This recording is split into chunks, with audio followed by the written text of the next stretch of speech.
la Tunisie est en deuil. Elle a été attaquée en son cœur, au Bardo. Le Bardo, maison de la République et de la Nation, du siège des représentants du peuple souverain. Le Bardo, symbole de notre histoire, symbole de notre culture commune, dont le musée est internationalement connu pour des collections millénaires, visitées par nos amis venus du monde entier. On a essayé de saper notre morale en touchant ce qu'il y a de plus cher à nos yeux, le tourisme et le symbole de notre système politique démocratique. Il faut commencer par saluer la mémoire de ceux et celles qui ont péri sous les balles alors qu'ils venaient découvrir notre civilisation, ainsi que la mémoire du Fils de la Nation qui s'est sacrifié pour les défendre, pour nous défendre. Ne pas oublier les blessés, dont certains graves qui ont été immédiatement pris en charge par nos services hospitaliers.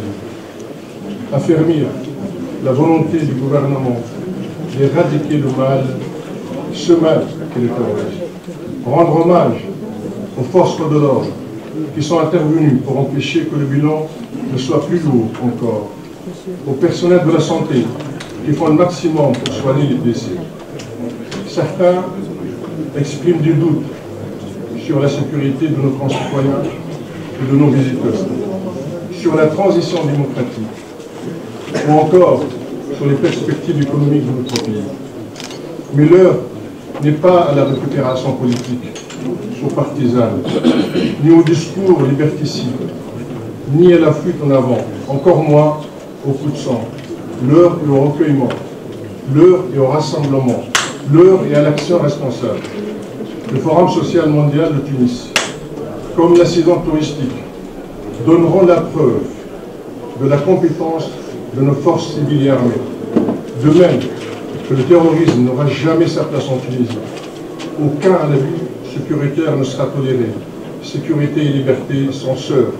Plus que jamais, la Tunisie est engagée dans la consolidation de l'état de droit. Les forces de sécurité, de justice, de douane, les services publics doivent être au rendez-vous de l'été 2015, au garde à vous pour servir les habitants de la Tunisie et de ses hôtes. Aujourd'hui, la Tunisie est en deuil. Ce soir, elle se rassemble autour de ses morts et de ses blessés. Mais dès demain, la Tunisie se dressera. Les Tunisiens, leur État, leur gouvernement, leurs représentants, leur administration agiront pour le bien commun. Non, la Tunisie n'est pas finie. La Tunisie ne peut que commencer. Vous avez